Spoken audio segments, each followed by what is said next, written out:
Hey guys, it's my last few weeks in Paris. These are probably going to be very sporadic, random moments that I'm vlogging. I wanted to record them, and I also wanted to do a little Q&A of why I'm moving back to London and answer some of the questions that you asked me on Instagram in depth. So welcome to this vlog, the last Paris vlog. Today is one of those really rare days when it's a weekday, so it's Friday, and I don't have school. So I put on this really cute outfit and I'm going to take myself out to like galleries and see museums. This was probably one of my favorite museum days that I've ever had. I got all dressed up for it, and the first place I went to was the BNF, which houses the National French Library, but they also had this Degas exhibition, which primarily consisted of his works in black and white. So a lot of his prints and ink and pencil drawings, which was really amazing to see. I love looking at sketches of great artists. I feel like it's just such an intimate look into their art. And this whole exhibition basically centered around the fact that Degas once said that if he did it all again, he would only paint in black and white. And then I explored the rest of the museum, which housed a really incredible collection of Roman cameos, Greek vases, and a lot of ancient jewelry. This random Egyptian die for divination felt so spooky. But yeah, I just spent a long time looking at earrings and rings from the Roman and Greek empires, and they were just so impressive. I love ancient jewelry. And they have a really cute cafe. I think it's the Rosie Bakery, and I just sat down for lunch there, had this sweet potato quiche. It was really good. And afterwards, I took the metro and headed over to Musée Bourdelle, which I've never visited before. I don't want to necessarily compare them, but this is a sculptor artist who came after Rodin, and the museum houses his works, his workshop, his house, and this really impressive, beautiful garden. It was just a very beautiful and intimate atmosphere. The rooms and the light there and how well preserved it was from the time of the artist was amazing. And sometimes they house occasional temporary exhibitions, so I really recommend this museum. I actually liked it way more than the Rodin Museum just because it was much more empty. So they had this exhibition of Philippe Cogniet, who took the Art Basel catalog and decided to paint a miniature of every single artwork that was exhibiting in the catalog, and he made like over 1,000 little drawings, and they were just so beautiful to look at. Last stop of the day is the Cartier Foundation. My feet are seriously dying. Like, these Repetto shoes with the heel are so cute, but there's a couple places where they're just like so painful. But I really want to get this museum done, even though I really want to go home because my feet, because I've never been here, and there's a really cool exhibition. Well, it looks cool, I don't know. We'll see. So, let's go. And there's no queues, like, anywhere. This is why I love going on a weekday, and I probably would never go on a weekend or be able to do this because there's so many fucking tourists. I mean, I, like, would be one of them, no shade, but just, like, so convenient to have a weekday off for this stuff. I realized only later, but I've actually seen a lot of works by Moix because growing up in Scandinavia, they just have a lot of him, but these dogs were so impressive. You just felt so tiny looking at them. It was very fantastical, and they had his baby and his old man. It was amazing. Okay, really glad I went, also because it was super short, but I am wobbling home right now because I'm in Spain without the S. Oh my goodness, I am so happy to be home. I'm gonna do a little portion of the Q&A now, answer some of the questions that you guys asked me on Insta. Okay, number one, what do you do for work? I am doing my master's in fashion management at ESSEC in Paris, and I am moving back to London where I will have 2 more months of online classes, so September, October, and then the term of classes ends. And then I have to do an internship of 4 to 6 months anywhere in the world. So I chose London. What did you study at King's? So since I'm doing my master's, I did my bachelor's at King's in London. I did History and International Relations. How well was King's as a uni? I'm starting next year. I loved King's. I prefer it so much more than UCL, unless you're at like Guy's or Waterloo campus, which I don't like. But if you're at Bush, the clubs that King's has, like the location, the courses, the professors, I really loved it. I'm a hardcore King stan. It was amazing. A lot of the questions were about like, is it safe right now in Paris with the riots? Yes, not in all areas probably, but in the center I've never seen anything, and I live really central by like all the main monuments, which is kind of usually where things happen, but I've honestly never seen anything. Someone asked if they could rent my apartment. I assume at some point over the summer it's gonna be on Lodges. You're welcome to grab it. Okay, someone said that they're moving to Paris in January and they're curious how student life in Paris is. I would say it was so much better than in London. Like, it's so honest and like casual and easygoing, and there's no pretentiousness to it, which is what I found in London. And there was always this idea that you had to like hustle and like push and pretend to like one up people and like be better and whatever, and it's hard as a student to do that and also be put in that box where you need to like immediately make something of yourself. I feel like Paris is so much more forgiving, and it just gives you space to enjoy yourself and enjoy life, and that's what I really loved about Paris, and I feel like it was the perfect like break that I needed. What's your reason for moving back to London? Is it permanent, and will you do London vlogs when you're back? I am moving back to London. I'm not gonna bore people with like too many details, but it is like a bureaucratic reason. I am a European who moved to London before Brexit, so there are certain requirements that I need to fulfill in order to be able to continue staying in London as a pre-Brexit European. That's like the base, overall, general, most important reason. There's others, like I would prefer to do my internship in English. Like I said, London is very much like a go-getter, like work hard, hustle, like always be out, like always be on top, like perfect, whatever city.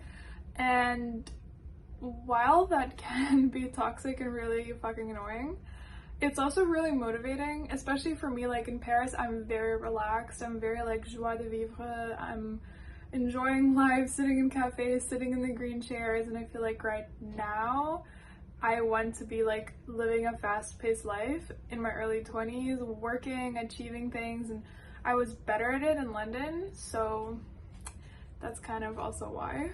Is it permanent? No, nothing is permanent for me. I have no idea where I'm going next, so... And then someone was like, would you move to Italy? Like, you know, like the side-eye emoji. Would you live in Paris again also? Yes. I love Paris. I would totally move back here. I think after I have a little bit of work experience and I'm taken more seriously, so... yeah. Were you fluent in French before moving to Paris? No. I'm still like a B2. I can get by like really well, but I still struggle with speaking. Like I can read, I can understand, I can have a basic conversation or like a day-to-day casual conversation, but I cannot like express deep feelings or portray my personality. Some people are also moving to Paris to like do their masters or just live here, and they asked how to make the most of Paris. And for me, making the most would have been learning French, but that didn't happen. But if you can, you should. It's a great language. I will get it one day. It's just not today. But other than that, it was really all the museums. Like days like today was me making the most of Paris. It gives me so much love and inspiration, makes me so excited like nothing else. Another thing I would say, I was very bad at this in the beginning, but taking advantage of the leisure culture in Paris I think is so important for actually like enjoying Paris, taking advantage of the parks. Go to Luxembourg Gardens, find the place where the guys play chess behind the Luxembourg Museum, sit there, or go to the little square at like the top of Ile de la Cité and look at just like dozens of little groups of people playing pétanque. Like it's just, and Paris has really good nightlife and the clubs are amazing. Like Rasputin is one of the top 5 reasons why I'm gonna miss Paris. So okay, I'm gonna wrap up with this one. This is such a good question. How do you keep a positive mind every day, feel like always so anxious? I'm gonna turn this question around and put this in the context of moving. Every day I don't really feel anxiety because I've learned what brings it, and for our generation it's literally your phone. Like, spend less time on your phone, you'll be way better. And regarding moving, I'm the most nervous mover ever, but every time what I tell myself is it's not that deep. All the people that I admire, like artists, writers, most of them, if not all of them, have extensively traveled and moved, and that's been a source of great inspiration for them. It's hard, change is horrible, but it is ultimately what drives progress. And when you think about it, like, it's your little life. Like, who cares if you're in one place or in the other? Okay, it's really hot. I'm gonna go change. I have some work to do for my course. I have friends visiting this weekend from London, literally my last weekend in Paris. I don't know how much of that I will film because it will be super chaotic, and I also want to just enjoy it as much as I can. So I might see you guys next week. Hey guys, no makeup day today because it's so warm. It's gonna be like 31 degrees. I'm wearing this to school. It's my last week, like my last module and my last 3 classes. It hasn't really sunk in yet. It's 8 a.m. I'm just going to school. It feels really crazy. I'm really gonna focus on like realizing it this week so I don't have like a big breakdown when I go to London, hopefully.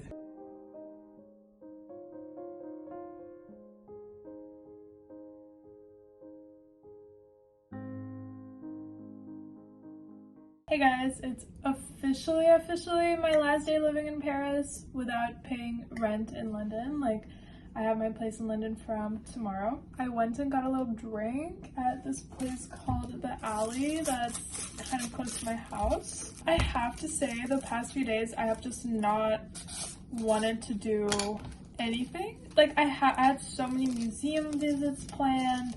I wanted to like take long walks around Paris. I've just been sitting at home. I don't know what it is. Like, even now I have like an hour left until I should like start prepping like the final 30 minutes before I take the train, and I don't want to move. I think I'm like trying to push saying goodbye to Paris until I come back in a few days to take like the final luggages with me and just close my apartment, give in my keys. But right now I'm just like go. Like, I have literally been sitting waiting to go to London. But yeah, let's try this drink. This is called Snow Strawberry Lulu. It's really good. So I will see you guys back in Paris in 4 days with an update on my mental state.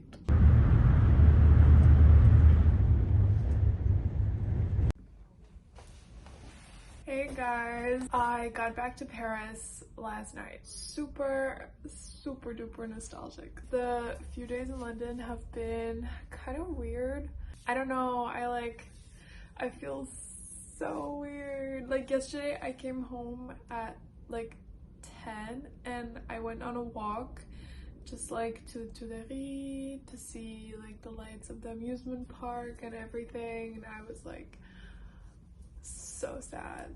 It's not even that I miss Paris, it's that I miss how incredibly balanced I feel here. I'm here literally for 24 hours, so I have this day to figure out how I want to say proper goodbye to Paris. I think the next time I'll be coming back is only like September or November. I think I want to pack first thing today. Also, new read. I thought this was gonna be like a small book because I hear it being cross-referenced in a lot of books that I read, So I was like, okay, it's time. This is volume 1 out of 4. It's 600 pages. They're gonna look really pretty on a shelf when I'm done with them. But, I mean, my goodness.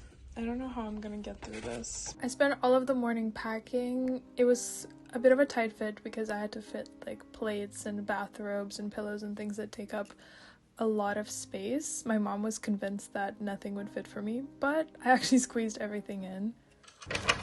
Okay, I have taken out the vast majority of the trash, packed up everything. This blue bag that I need to go bring to like a homeless shelter. I went and got my last soup juice. I ate there every single day. They have a meal deal for, let's move to the table. Basically, they have meal deals for 13 euros and everything is healthy and like really good. So I always got a fresh juice. You get a dessert. I got mousse au chocolat. And you get like a main salad or soup. I usually got a salad. But yeah, I'm gonna have this last soup juice meal. Like, savor it. And then I had my little last day routine. I went to Luxembourg where the chess guys play. It's my favorite place in Paris. And I just sat down and journaled, and I wanted to share some things that I wrote, some things that I'm gonna miss the most about Paris, and some things that made me the happiest living here. I'm really gonna miss my little routines. They were so sweet and made me so happy just from ordinary things. I'm really gonna miss the ease with which you hang out with your friends in Paris. It's easygoing and it's casual, unlike in London. And I'm gonna miss my friends so much. I love you guys. I just went and left some stuff in my friend's mailbox because it was like the stuff that I couldn't figure out what to do with. I think I probably walked like a gazillion steps, but it's 10 p.m. I'm finally going home. I'm very nostalgic. These particular streets are always kind of empty, so it's just like, it feels like I have Paris to myself. And I'm walking home, gonna pass by Musée d'Orsay and watch the sunset on the Seine. I don't know, I have a hard time letting out my emotions because I also don't want to scare people around me, but been on the verge of crying all day. I'm really gonna miss the leisure culture in Paris where it's just acceptable to spend the day sitting at a cafe and being alone and reflecting and just people watching. And I'm gonna miss the green chairs in the parks and just how Paris made me feel, just so elated and inspired. I love you, Paris. Today was like the perfect goodbye day. I'm so happy I didn't take my computer to Paris. I'm very happy that I donated the stuff that I have that could be useful for someone. I went to church. I sat in Luxembourg Gardens for like 5 hours watching the chess guys. I wrote out things that I'm gonna miss the most in Paris, things that made me the happiest in Paris, just like some observations of how I'm feeling. Then I walked around, got my favorite crepe, saw the sunset. I don't know how conclusive this was for you guys. Like, a lot of my friends, when they left, they did like going away parties or whatever, but I'm just like not that kind of girl. It's actually so much better for me to just like sit at home or like walk around and be alone and process the fact that like a big change is happening, and to me these are like fundamental shifts in my life. So this was my way of saying goodbye to Paris. Loved Paris so much. I love this apartment and I love filming, living in Paris as a young woman. I'm so sad that that has to come to an end. I actually have some time before she comes for the final check, and I wanted to show you guys the empty apartment because it looks so sad. It's breaking my heart. I'm gonna miss this place so much. I like scrubbed and cleaned everything. My last 2 suitcases that I'm taking to London. Let me do 0.5 for you guys. There we go. I love her. I was just so happy here, and like this space was perfect and so light. Like in the summer there was light until literally 10 p.m. I love you, Paris apartment. Thank you for everything. And I love you, Paris. This was like the best year ever. Okay, on to the new chapter.